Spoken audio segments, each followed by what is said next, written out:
Direito Empresarial Café com Leite. Um gole de conhecimento jurídico na sua rotina. Olá, eu sou Amanda Taide, professora da Universidade de Brasília, UNB, e advogada e parecerista no Pinheiro Neto Advogados. Sou mineira da UFMG, cruzeirense na origem, com passagem em São Paulo, no Largo São Francisco, USP, e candanga fluminense, UNB, de coração. Sou casada, mãe do Pedro, de 7 anos. Oi, meu nome é Pedro, eu gosto de Capitão Tsubasa e do meu malvado favorito 4, de futebol, muito e sou bem rápido. Do Lucas, de 6 anos. Lucas Ataíde, gosto de futebol, também gosto de ver TV, jogar videogame. E tutora do Farofa, nosso vira-lata e membro oficial da família. O Direito Empresarial Café com Leite é aquele podcast que te acompanha indo ou voltando do trabalho, tomando um café ou chá, ou até mesmo fazendo seus exercícios diários. Prepare então a sua xícara de café com leite ou chá e vem comigo para mais um gole de café com leite em Direito Empresarial. A nossa xícara de direito empresarial de hoje vai tratar do artigo A Cláusula Resolutiva Expressa ipso facto e a Crise da Empresa, de autoria de Vitor Wilcox. E para isso a gente vai ter a alegria de contar com a participação do próprio autor para comentar esse artigo. O Vitor, ele é doutor e mestre em Direito Civil pela UERJ, foi pesquisador visitante na Sciences Po, em Paris, além de ser procurador do município do Rio de Janeiro e advogado, e professor da graduação do IBMEC Rio de Janeiro. Então, Vitor, é uma alegria recebê-lo aqui no podcast para apresentar de um modo simples, curto e gostoso esse tema da cláusula resolutiva ipso facto. Bom dia, Amanda, e também a todos os ouvintes. Muito obrigado pelo convite para participar desse podcast. Eu, pessoalmente, acompanho já há um bom tempo esse podcast, escuto, todos os episódios são interessantíssimos, então isso para reforçar a minha satisfação de participar hoje com vocês. Então, você acaba abrindo um artigo analisando como que crises econômicas impulsionam pedidos de recuperação e falência.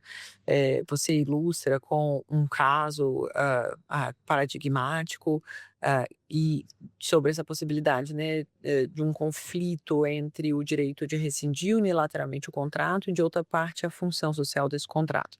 A gente tem visto agora, em 2026, uma série de reportagens mostrando um aumento expressivo dos pedidos de recuperação judicial.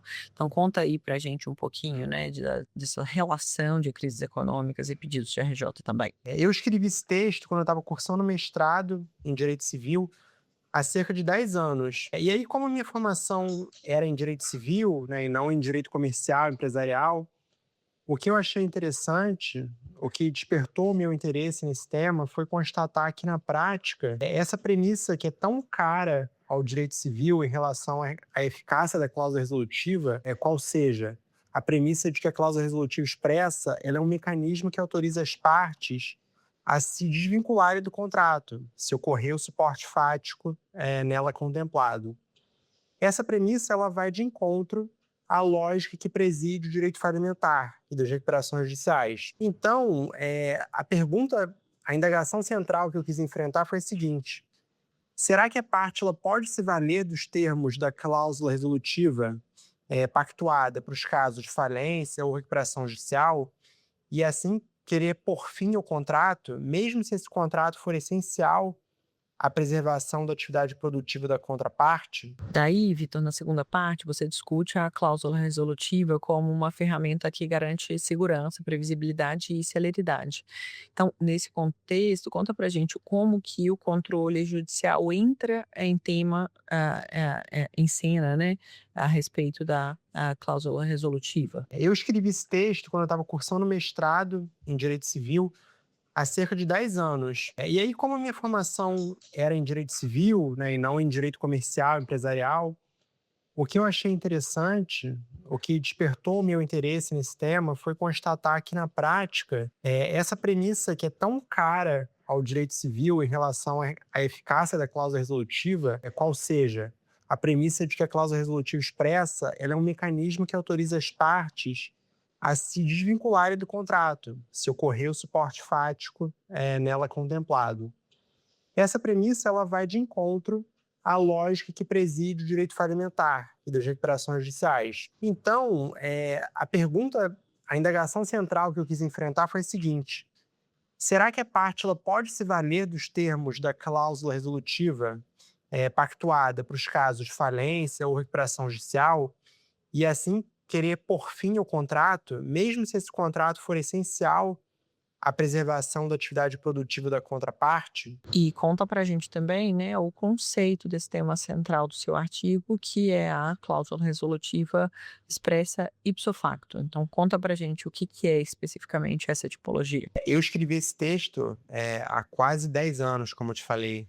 E é muito interessante você revisitar um trabalho acadêmico tantos anos depois, até para poder repensar naquelas ideias, se elas sobrevivem naquele atual contexto fático. Vim aqui pesquisar os números atuais. 2025 fechou com um recorde de mais de 5.000 empresas em recuperação judicial no país. Se verificou um aumento de cerca de 24%, mais ou menos, em relação aos registros de 2024, ano anterior. Então, acho que a gente pode concluir que em 2026 esse tema permanece bem atual. E também, por curiosidade, quando eu vim revisitar esse tema, tantos anos depois de ter escrito esse artigo, eu também quis fazer uma pesquisa mais atualizada de jurisprudência nesses últimos anos, para ver como os tribunais têm enfrentado esse dilema entre liberdade contratual, autonomia privada de um lado, versus, de outro lado, preservação da empresa, função social, etc. E eu constatei que o dilema persiste. Os tribunais ainda discutem bastante isso. Eu encontrei, por exemplo, um julgado do Tribunal de Justiça de São Paulo, de 2024,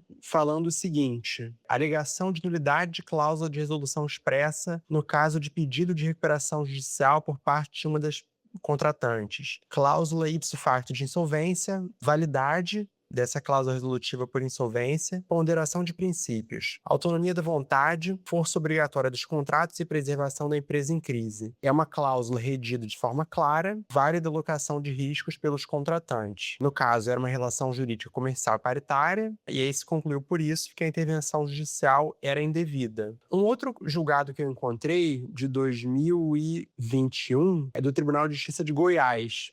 Depois eu também posso circular para vocês os números e as ementas, para quem tiver interesse. Era um agravo de instrumento, o tema foi apreciado em agravo de instrumento, e a discussão foi a seguinte: vou ler só a ementa, brevemente. Operação judicial, resilição unilateral, descumprimentos contratuais, denúncia notificada, reativação do contrato, impossibilidade, cláusula resolutiva expressa por insolvência, previsão contratual, princípio da autonomia negocial em detrimento do princípio da preservação da empresa. E eu também encontrei, em sentido contrário, um outro julgado do Tribunal de Justiça do Rio de Janeiro, também proferido em sede de agravo de instrumento, ou seja, num juízo preliminar ainda, mas o tribunal já adiantou o seu entendimento em relação à matéria, um julgado de 2023. E o Tribunal do Rio entendeu o seguinte: vou ler também só a ementa e depois mando para vocês as íntegras, para quem tiver interesse em ler. Agravo de instrumento, cautelar antecedente, recurso contra a decisão que suspendeu a eficácia das cláusulas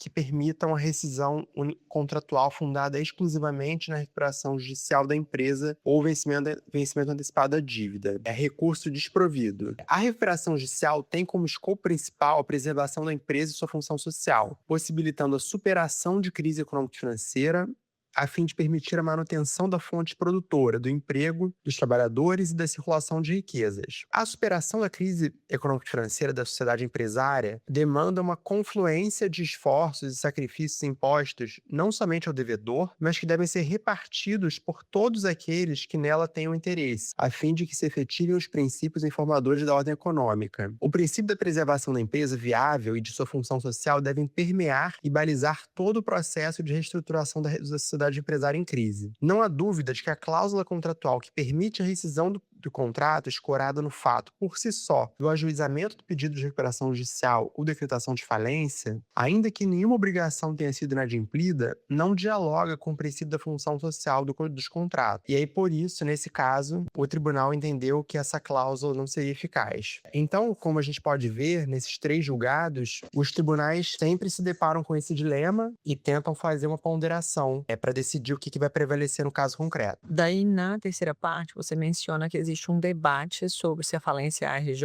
autorizam o uso da cláusula resolutiva no contrato. Então, por que O princípio da preservação da empresa muitas vezes pode colidir com o interesse legítimo do credor em não se manter vinculado a um devedor insolvente? Bom, vamos ao beabá. O que é a cláusula resolutiva expressa?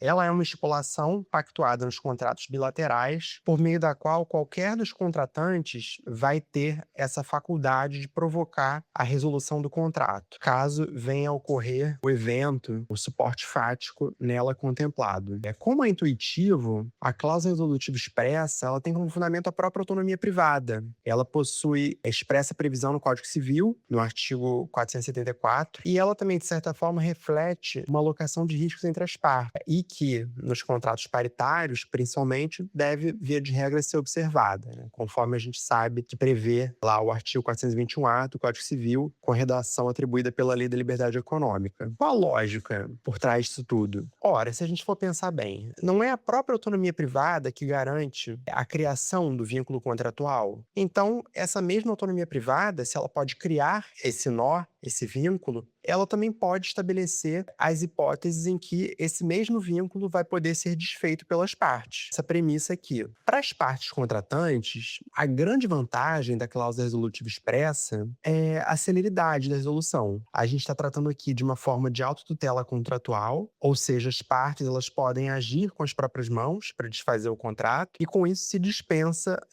a atuação estatal por meio do judiciário, para que as partes se libertem daquele vínculo contratual. Como a gente vê na dicção expressa do 474 do Código Civil, a cláusula resolutiva expressa ela opera efeitos de pleno direito, torna esse instrumento muito útil ao tráfego jurídico, traz segurança e previsibilidade às relações contratuais. Agora, indo um passo adiante, a grande pergunta que você me fez, e acho que não é um problema apenas da cláusula resolutiva, mas do direito contratual em geral. Quais os limites que as partes devem observar na sua redação, se é que eles existem, para que ela seja válida? Bom, via de regra, em relações paritárias, naturalmente, as partes elas sabem melhor que ninguém quais são os fatos que, uma vez ocorridos, vão, de certa forma, aniquilar o seu interesse em manter viva aquela relação contratual, ou seja, que vão comprometer o resultado útil esperado com aquele contrato. Apesar disso, como qualquer ato de autonomia privada, a cláusula resolutiva expressa ela também pode se sujeitar a um controle do judiciário para, eventualmente, coibir excessos, caprichos.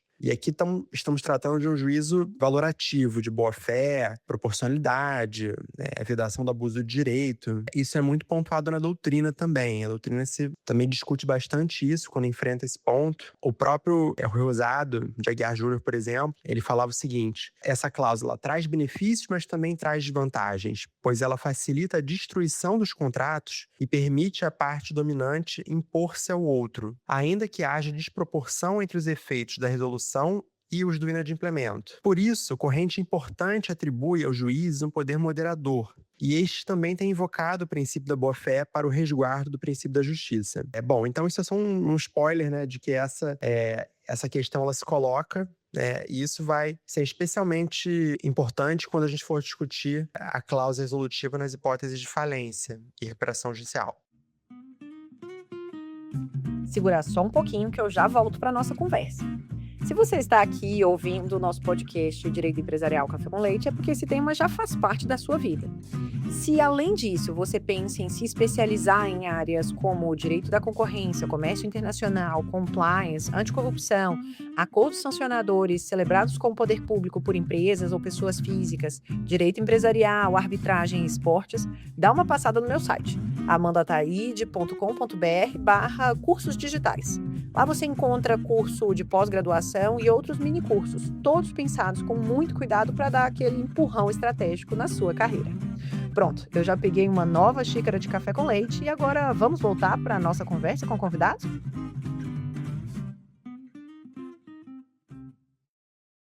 Daí você acaba avançando em uma distinção entre a validade da cláusula resolutiva na falência, mas a possibilidade de ser considerada ineficaz no caso da RJ.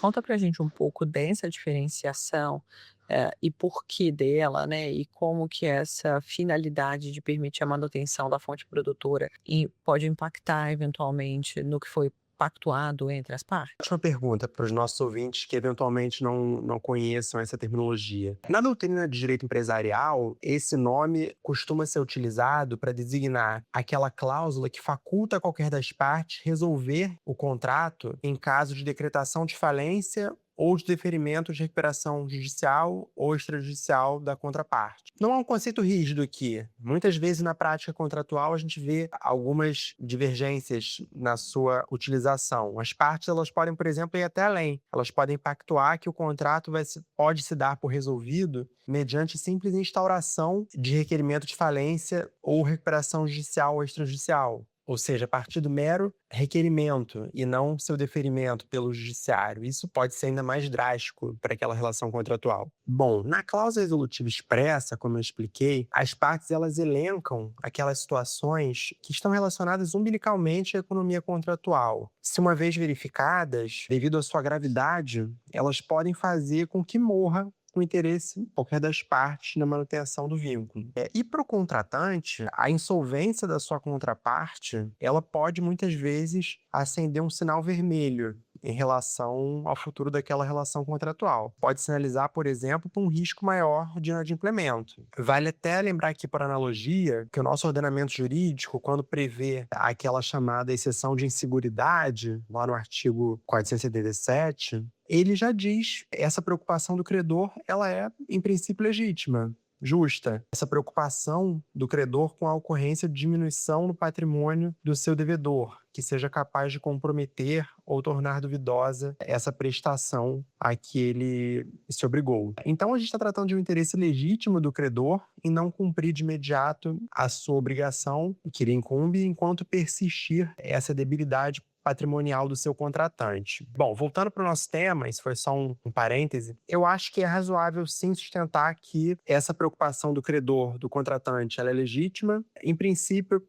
soa legítima essa estipulação contratual que prevê a resolução do contrato em caso de falência ou recuperação judicial de uma das partes. Por outro lado, e aí saindo um pouco da lógica estritamente do direito civil e indo aqui um pouco para todo o racional que preside o direito falimentar e das recuperações judiciais, a gente sabe que o princípio da preservação da empresa é muito caro a esse sistema e impõe que a atividade produtiva da empresa se mantenha viva sempre que possível. A gente sabe que, com benefícios gerados pela atividade empresarial, além daqueles decorrentes da mera racionalidade econômica, a gente tem vários outros, para a coletividade. A geração de riquezas, de empregos, acolhimento de tributos, avanços tecnológicos, etc. E aí já dá para perceber qual é o drama aqui. A gente consegue notar uma aparente colisão entre, de um lado, o princípio da autonomia negocial, que culmina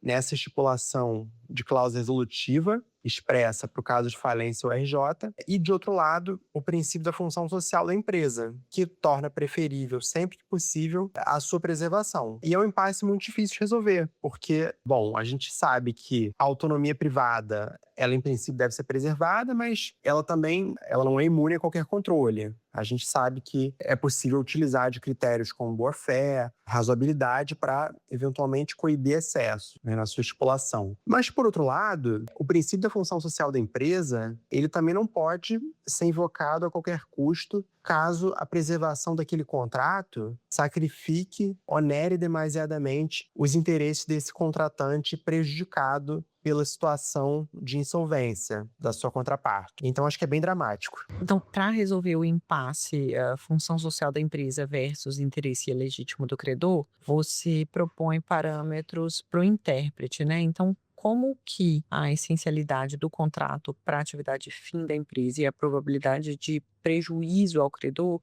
na sua visão, devem ser ponderadas para decidir se a cláusula ipso facto deve ou não ser aplicada? A legislação falimentar, ela não enfrenta especificamente esse tema das cláusulas resolutivas expressas, mas ela dá algumas pinceladas, que podem nos ser úteis.